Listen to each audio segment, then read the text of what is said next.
Hello friend, हमारी आज की कहानी है नालायक बेटा और पिता का वसीयत। राजू, वकील साहब कितने बजे तक आ जाएंगे? हमें शाम को निकलना भी है। अगर बाबूजी की वसीयत का नाटक नहीं होता तो हम कल ही निकल जाते। बाबूजी को क्या ज़रूरत थी वसीयत बनाने की? सब कुछ हम तीनों भाइयों का ही तो था, बराबर बांट लेते हम। दिल्ली में इतनी छुट्टी नहीं मिलती ना ही बच्चों के स्कूल में और ना ही ऑफिस में। राजू के बड़े भाई बोले। राजू एक भोला भाला और सच्चे दिल का इंसान था।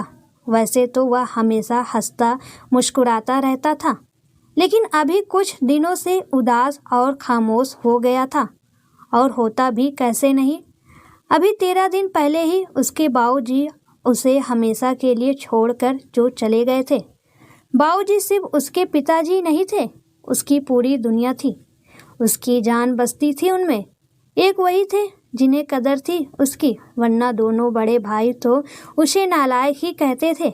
हाई स्कूल में था राजू जब माँ छोड़कर गई थी। उस समय भी उनके दोनों बेटे शहर में अपनी अपनी नौकरी पर थे।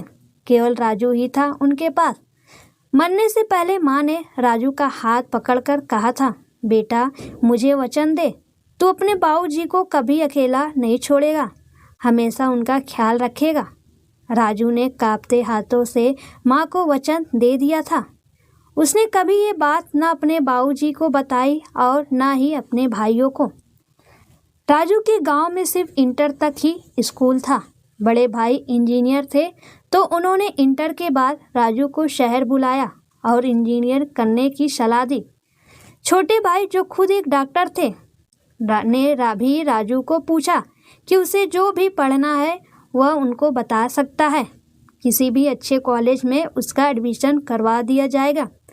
राजू पढ़ना चाहता था, लेकिन अपनी भाभीियों के व्यवहार की वजह से उनके पास जाने की हिम्मत ना पड़ती। बड़े भाई की शादी तो माँ के सामने ही हो गई थी। पहले तब भी बड़ी भाभी कभी कभी गांव आ जाया करती थी, लेकिन अब तो उन्हें गांव आने में शर्म आती है। छोटे भाई ने भी माँ के जाने के 1 साल बाद ही अपने साथ काम करने वाली डॉक्टर से शादी कर ली थी। उनको तो हमारे साथ उठना बैठना वैसे भी पसंद नहीं था। ऐसे में बाबूजी को वहाँ रखना सही नहीं होगा और उनको गांव छोड़ के भी नहीं जा सकता अकेले। हरी काका ने तो कहा था कि चले जाओ राजू बेटा, मैं रख लूँगा बाबूजी का ध्यान। लेकिन राजू का मन नहीं माना और उसने आगे न पढ़ने का निर्णय लिया। बाबूजी ने बहुत समझाया था, लेकिन राजू अपने निर्णय पर अटल रहा। दोनों भाइयों के साथ साथ गांव के और भी लोग बाबूजी से कहते कि उनका छोटा बेटा तो नालायक निकला। बाबूजी कुछ नहीं कहते, बस मुस्कुरा जाते थे।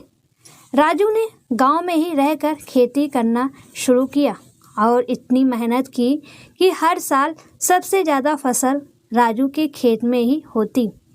फसल बेचने के बाद जो पैसा मिलता बाबूजी उससे और ज़मीन खरीद लेते। धीरे धीरे राजू की मेहनत रंग लाई और आसपास के गांव में सबसे ज़्यादा ज़मीन राजू और उसके बाबूजी पर थी। बाबूजी हमेशा कहते कि ये ज़मीन तेरे नाम करा देता हूँ, लेकिन वो हमेशा बाबूजी के ही नाम करा देता।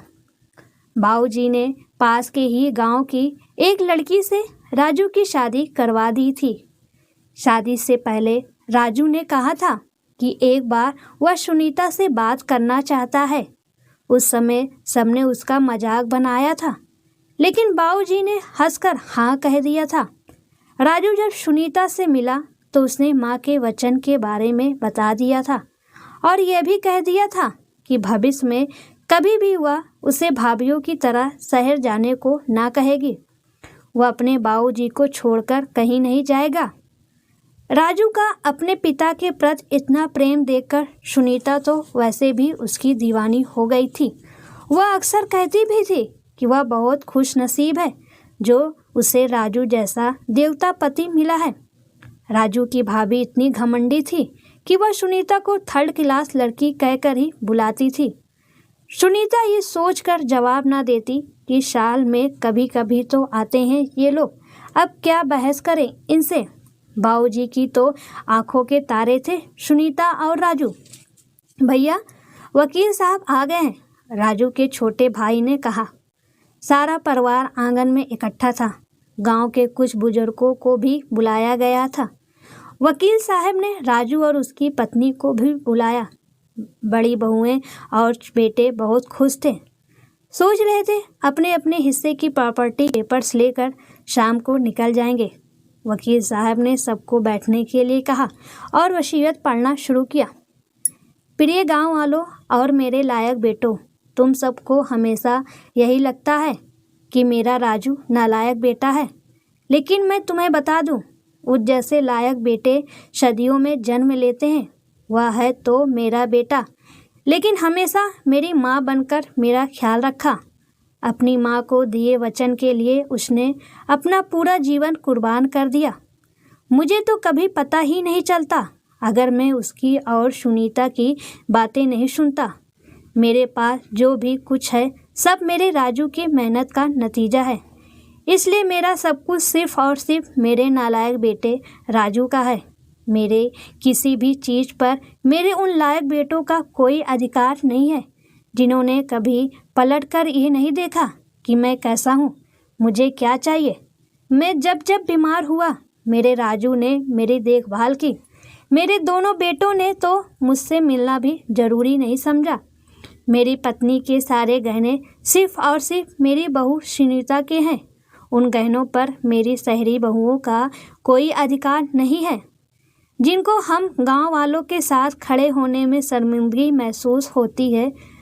बाबूजी की वसीयत पढ़ी जा चुकी थी और वो सभी लोग जो राजू को नालायक बेटा कहते थे मुंह लटकाए खड़े थे।